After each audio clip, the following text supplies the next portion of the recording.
የአፍሪካ አምባገነኖቹ አዛውንቶች። አህጉራችን አፍሪካ ለዓመታት ነጮች ባጠመዱት የባርነት ወጥመድ ውስጥ ብታልፍም ቅኝ አገዛዝ በቃኝ ያሉ የአህጉሪቱ ጀግኖች በየቀጠናው ባደረጉት እልህ አስጨራሽ ትግል በስተመጨረሻም አብዛኛዎቹ አፍሪካዊ ሀገራት በ1960 እና ከዚያ በኋላ ባሉት ጊዜያት ነፃነታቸውን አውጀዋል። አብዛኛው የአፍሪካ ሀገራት ታዲያ ከነጭ የግፍ አገዛዝ ተላቀቁ ብለው ሳይጨርሱ በስልጣን ጥም የሰከሩ የገዛ ጥቁር ወገኖቻቸው አምባገነናዊ አገዛዝ ስርዓትን በማምጣት ለሚሊዮኖች የመከራ ምንጭ መሆናቸው አልቀረም። አንዳንዱ ሀገርማ ለሀገር የሚጠቅምን ስብዕና ለስልጣን ሳንካ እንዳይሆን የተለያዩ ሴራዎችን በማቀነባበር በዛ ግለሰብ ላይ እርምጃዎች እንዲወሰዱ ከማድረግም ባለፈ ሀገር ወዳድ ግለሰብ በአፍሪካ እንደ ኃጢአተኛ የሚቆጠርበት ሆኗል። የአፍሪካ አምባገነን መሪዎች አርበኞችን፣ ምሁራንንና ሊቃውንቶቿን ሙስና ባሰከራቸውና መልካም አስተዳደር በሌለባቸው ስርዓቶች ተነጥቃለች። በአሁኑ ወቅት በአፍሪካ በጣት የሚቆጠሩ ሀገራት ላይ ዲሞክራሲ ዳዴ እያለ ቢገኝም አህጉሪቱ ከቅኝ ግዛት በኋላ አንድ ጊዜ ብቻ መሪ የቀየሩ ሀገራትም ይኖሩባታል።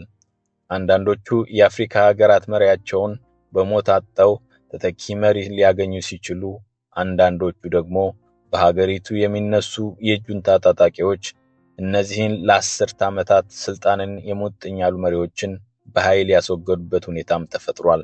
ታዲያ በሁለቱም መንገድ ለአህጉሪቱ አደገኛ አካሄድ ይሆናል።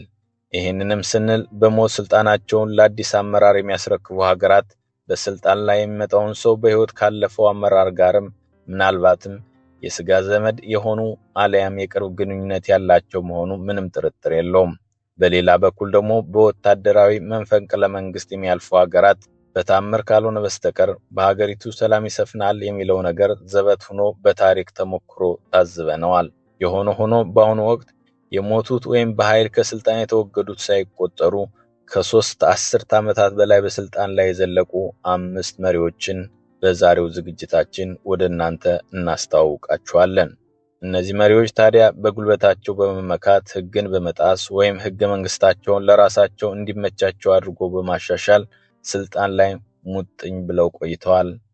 መሪዎቹ ስልጣን በቃኝ በማለት አለያም ምርጫን ተከትሎ በስነ ስርዓት ስልጣንን ለማስረከብ እስካሁንም ድረስ እምብዛም ፈቃደኞች አይደሉም። ከነዚህ ያረጁ ያፈጁ የአፍሪካ መሪዎች መካከል የኢኳቶሪያል ጊኒው ፕሬዝዳንትን የሚያህል የለም። ከፈረንጆቹ 1979 ጀምሮ ለ5 አስርት ዓመታት በተጠጋ ጊዜ በስልጣን ላይ የዘለቁት ቴዎድሮ ኦቢያንግ ቀዳሚው ናቸው። ይህ ስልጣን ወዳድ መሪ ታዲያ አገሬ በዲሞክራሲያዊ መንገድ መርጣኛለች የሚለውን ፉገራ ሲፎግር በፈረንጆች በ2022 በሀገሪቱ በተደረገው ምርጫ 95 በመቶ ድምፅ በማግኘት አሸንፊያለሁ ሲልም በሙሉ አፉ ተናግሯል። በወቅቱ ታዲያ ፓርቲው ሁሉም የሴኔትና የፓርላማ መቀመጫዎችን መያዙን እንዲሁም የፕሬዝዳንቱ ልጅ ምክትል ፕሬዝዳንት ሆኖ መመረጡም የታዘብነው ሁነት ሆኖም አልፏል። በአሁኑ ሰዓት በ80ዎቹ ዕድሜ ክልል ውስጥ የሚገኘው ፕሬዝዳንት ሞት ካልሆነ ከወንበሬ ማንም አይለየኝም ያለ ይመስላል። የፕሬዝዳንቱ ተተኪ እንደሚሆን የሚጠበቀው ምክትል ፕሬዝዳንቱ በ2020 የፈረንሳይ ፍርድ ቤት ገንዘብ በማጭበርበር ጥፋተኛ ብሎታል። ኢኳቶሪያል ጊኒ እንደ አውሮፓውያን አቆጣጠር በ1968 ከስፔን ነፃነቷን ካገኘች በኋላ 2 መሪዎችን ብቻ አይታለች። ፕሬዝዳንት ኦቢያንግ ግን በመከተል የ91 ዓመቱ አዛውንት የካሜሩኑ ፖል ቢያን ይጠቀሳሉ።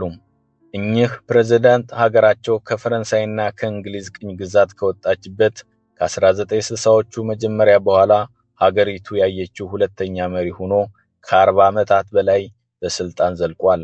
ለሞት ሩብ ጉዳይ የሚገኘው ይህ ፕሬዝዳንት በሀገሪቱ ሁለንተናዊ መስኮችን በጥብቅ ቁጥጥር ውስጥ ሲያደርግ ከዕድሜ ጋር ተያይዞ በሚመጣ ህመም እንኳን ለሚነሱ የምትክ አመራር ጥያቄዎች ከፍተኛ ቅጣት እንዲጣልባቸውም ሆኗል። በአንድ ወቅት የፕሬዝዳንቱን የጤና ሁኔታ መጥቀስ ማለት መብታችንን የሚጥስ ጉዳይ ነው በማለት ስማቸው እንዳይገለጽ የጠየቁ ጋዜጠኛ ለቢቢሲ ተናግረው ነበር። አክለውም ከመንግስት አካላት ጋር ችግር ውስጥ መግባት ስለማንፈልግ በሪፖርቶቻችን ላይ ከፍተኛ ተጽዕኖ እንደሚፈጠር እርግጥ ነው ብለዋል። የፕሬዝዳንቱ አገዛዝ በተጨማሪም ለአማጺ ቡድኖች መበራከት እንዲሁም በእንግሊዝኛና በፈረንሳይኛ በሚናገሩ ካሜሮናውያን መካከል ያለ ልዩነት መስፋት ምክንያትም ሆነዋል። የኮንጎ ብራዛቪል ፕሬዝዳንት ዴኒስ ሳሱ ሌላኛው ስልጣንን የሙጥኝ ካሉ መሪዎች ሲጠቀስ ሀገሪቱን ከ40 ዓመታት በላይ ገዝተዋል። በሕይወት እስኪያልፍ ድረስ ስልጣኑን አሳልፎ ለመስጠት ምንም አይነት ፍንጭ ባያሳይም በሕይወት ካለፈ ልጁን ለመተካት እንደሚያስብ ለልጁ በላይ የሚጨምርለት ስልጣን ማሳያ ነው። የልጁ በኮንጎ ብራዛቪል ፕሬዝዳንት መሆን አዲስ ነገር አይሆንም። በተለይም በማዕከላዊ አፍሪካ አካባቢ እንደሚታየው የልጆች ስልጣን መውረስ እንደ ባህል የተለመደም ሆኗል። የምስራቅ አፍሪካዊቷ ሀገር ኡጋንዳ ፕሬዝዳንት የሆኑት ዩዌሪ ሙሴቬኒ በቅርብ በተደረገው ምርጫ ሀገራቸውን ለስድስተኛ ጊዜ ለመምራት ማሸነፋቸው ትውስታችን ነው። ሙሴቬኒ በቅርቡ አዲስ የካቢኔ ሹምሽር ማድረጋቸውን ተከትሎ ልጃቸውን የሀገሪቱ መከላከያ ሰራዊት ዋና አዛዥ አድርገው ሹመዋል።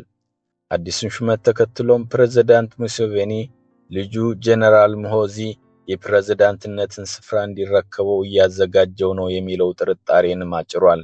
የ81 ዓመቱ ፕሬዝዳንት ሙሴቬኒ ሰባተኛ የስልጣን ዘመን ይሻ እንደሆነ እስካሁን በግልጽ ባይነገርም ልጁ በ2026 ለሚደረገው ምርጫ ከመወዳደር ይልቅ አባቱን ድጋፍ እንደሚሰጥ የሙሴቬኒን ስልጣን ጠምነት ማሳያ ነው የሚሉ ብዙዎች ናቸው። በስተመጨረሻም ጎረቤታችን የሆነችው የኤርትራው መሪ ኢሳያስ አፈወርቂ ከ3 አስርት ዓመታት በላይ በአፍሪካ ሀገራት ስልጣን ላይ ከዘለቁ መሪዎች ውስጥ አንዱ ሆኖ ተጠቃሽ ሆኗል። ይህ ፕሬዝዳንት ለ30 ዓመት የዘለቀውና የኤርትራ የነጻነት ትግል እየተባለ የሚጠራውን ጦር ተጠናቆ የኤርትራ ሀገረ መንግስት ከተቋቋመ ከ1991 ጀምሮ እስካሁን ድረስ የኤርትራ መንግስት ፕሬዝዳንት በመሆን እያገለገለ ይገኛል። በተጨማሪም ፕሬዝዳንት ኢሳያስ አፈወርቅ መጀመሪያ የህዝባዊ ግንባር ሻዕቢያ መሪ፣ በኋላም ህዝባዊ ግንባር ወደ ህግደፍ ሲቀየር የህግደፍ መሪ በመሆን ያገለገለን ይገኛል። በኢሳያስ አስተዳደር ህገ መንግስት፣ ምርጫ፣ ህግ አውጪ እንዲሁም የሚታወቅ በጀት የሌለው ሲሆን የህግ አስፈጻሚው፣ ወታደራዊ እንዲሁም የህግ አውጪው ስልጣን በፕሬዝዳንቱ ቁጥጥር ስር ይገኛል። ይህ በመሆኑ የተነሳ አንዳንድ የአካዳሚክ ምሁራንና የታሪክ አዋቂዎች አቶ ኢሳያስን መንግስቱን ፈላጭ ቆራጭ መንግስት እንዲሁም አምባገነን ነው እያሉ ይጠሯቸዋል። በተጨማሪም አምነስቲ ኢንተርናሽናል እና የተባበሩት መንግስታት ሰብአዊ መብት ድርጅቶች ደግሞ በሀገሪቱ ያለው የሀገራዊ አገልግሎት በአስገዳጅነት የሚፈጸም የጉልበት ብዝበዛ ነው በማለት በሰብአዊ መብት ጥሰት ይከሷቸዋል። ሪፖርተርስ ዊዛውት ቦርደርስ ኢሳያስ የሚመራትን ኤርትራ በጋዜጠኝነት ነጻነት ከ180 ሀገራት ውስጥ የመጨረሻዋም አድርጓታል። በዛሬው ፕሮግራም የተጠቀሱ አምባገነን መሪዎች ከ30 ዓመታት በላይ በስልጣን የቆዩ ቢሆንም የስዋቲኒዋ ንጉስ መስዋቲ፣ የጅቡቲው ኡስማን ኦማር ጊሌ፣ የሞሮኮ ንጉስ መሐመድ ስድስተኛና የሩዋንዳው ፖል ካጋሜ እንዲሁም በስልጣን ከ2 አስርት ዓመታት በላይ የቆዩ መሪዎችም ናቸው። የተመረጡ ፕሬዝዳንቶች ከስልጣን ዘመናቸው በላይ ለመምራት እንደማይሞክሩ ለማረጋገጥ ጠንካራ ተቋማት ያላቸው ሀገሮችን ማየት አስፈላጊ ነው። በዛሬው ፕሮግራም ያለውትን አስተያየት እንዲያጋሩ እንጋብዛለን። ጤና ይስጥልኝ።